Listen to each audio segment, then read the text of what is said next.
اهلا بيكم. وحالات فسخ العقد او ايقاف التعامل على الطلب او رفض طلبك، في حالات كده تخلي بالك منها قوي.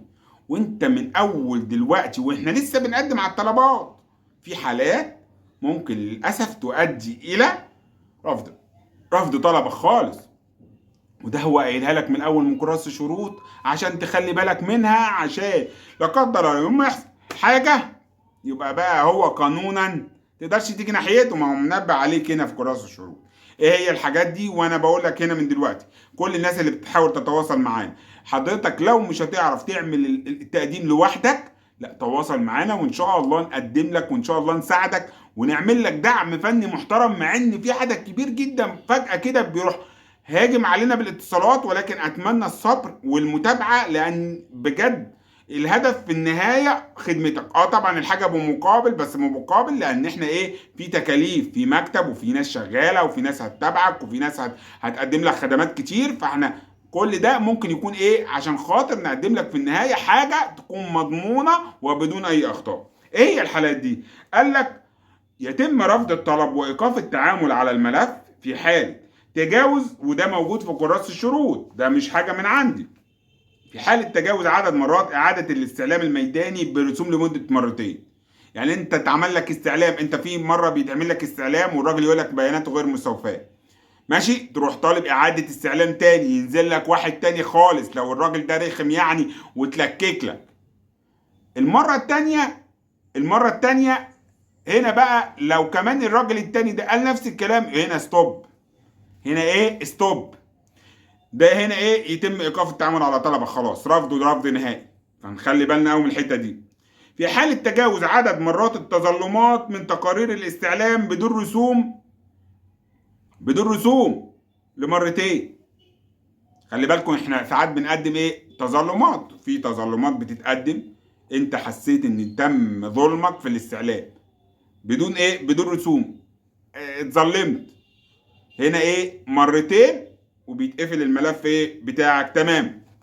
في حالة تجاوز عدد مرات التحويل بين جهات التمويل لمرتين، يعني انت الاول هم بيحولوك عشوائي على البنك الفلاني، طب انت ما وصلتش معاه الاتفاق بتطلب تغيير جهة التمويل، طب انت بعد كده جات لك جهة التمويل عايز تغير جهة التمويل، حضرتك ليك مرة تاني.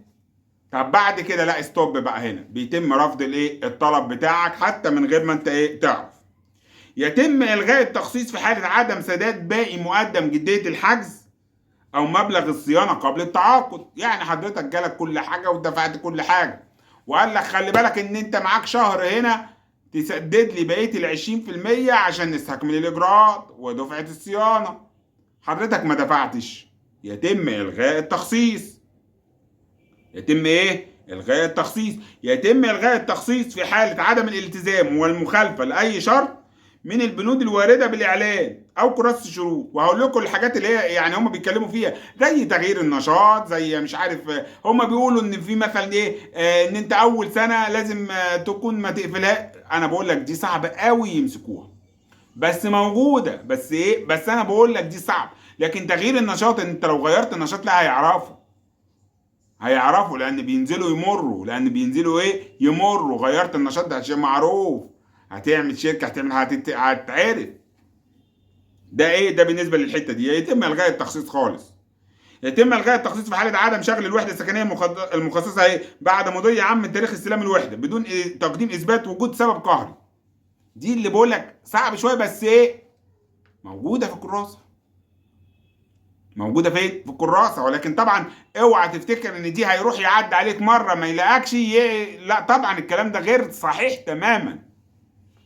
اي حد متخيل لا يا فندم، ده لما يعدي عليك مرة واتنين وتلاتة وصعب جدا، دي صعب تنفيذها، لانه مش هيعرف يعدي على الواحدة 20 مرة، لا طبعا. ده طبعا. لكن انت طبعا لازم تكون مركب بقى المرافق بتاعتك وبتشقر عليها مثلا كل شهرين ثلاثة مرة كده تعمل لها زيارة ولا حاجة. الكلام ده كله بيعرف كل الناس ان في حد موجود فين في العقار. مش لازم تقعد بقى فيها، لا مش لازم.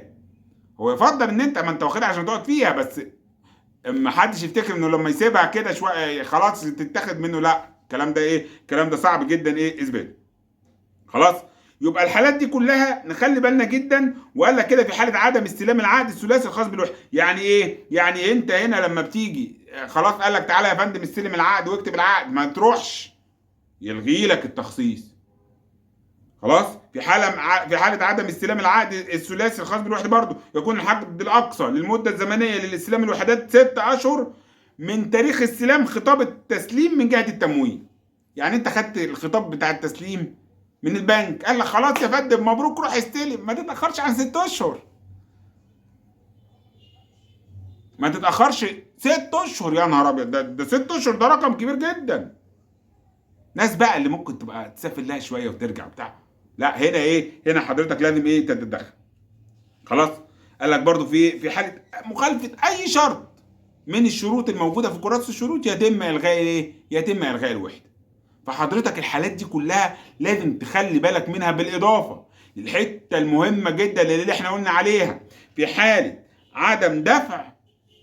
يعني انت دفعت قسطين، لو ما دفعتش الثالث بالنسبه للاقساط الربع سنويه حضرتك هيتم الغاء التخصيص بتاعك.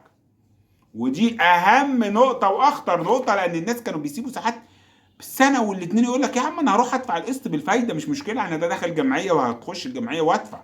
لا ده هنا حضرتك ممكن تتلغي التخصيص بتاعك، ايه يتلغي التخصيص بتاعك اصلا. فانت هنا ما تحطش نفسك في الحته دي نهائي. بقول لك ايه، في حاله مخالفه، النقطه اللي بعد كده، في حاله مخالفه اي من الشروط وفي اي وقت يكون صاحب الطلب مسؤولا جنائيا ومدنيا. طبعا عارفين الموضوع ده يا جماعه اهو. يتم الغاء التخصيص، الحته دي من الكراسه، يتم الغاء التخصيص في حاله عدم الالتزام بسداد دفعتين متتاليتين من الدفعات الربع سنويه وحل موافقه الدفعه التي تليها ولم يتم، يعني الثالثه، ولم يتم السداد حتى نهايه مدتها. يعني لما كمان تخلص مده الثالثه هنا يتم ايه، قال لك ايه، فان ذلك يعد عدولا من صاحب الطلب. خلاص انت كده مقدم لهم اقرار ان انت مش عايز الوحده عن استكمال طلب التخصيص لعدم التزامه بسداد ايه الدفعات الثلاثه الربع سنويه المستحقه. ويحق للصندوق وقف اجراءات التخصيص، يشيل اسمه من على الكمبيوتر ويتم رد المبالغ المحصله اديله اللي هو دفعه. بس هيكون خسر كتير جدا، هيكون ايه خسر كتير جدا. صدقوني يا جماعه والله العظيم انا طالع بجد بقدم النصايح دي بكل قلب لكل الناس اللي هي بتتابعني. وملف الاسكان ده من اهم الملفات. احنا كمصريين دايما نحب ان احنا نقعد في مكان كويس ويكون المكان ده ملكنا. كل الناس المترددة لو ينطبق عليك الشروط قدم بلا نقاش، قدم. ولو قدرنا نساعدك صدقني تواصل معانا وان شاء الله نقدر نساعدك بدعم فني وبالتقديم من اول دلوقتي لغاية لما نبلغك بالنتيجة والقبول وبدء دفع الاقساط الربع سنوية.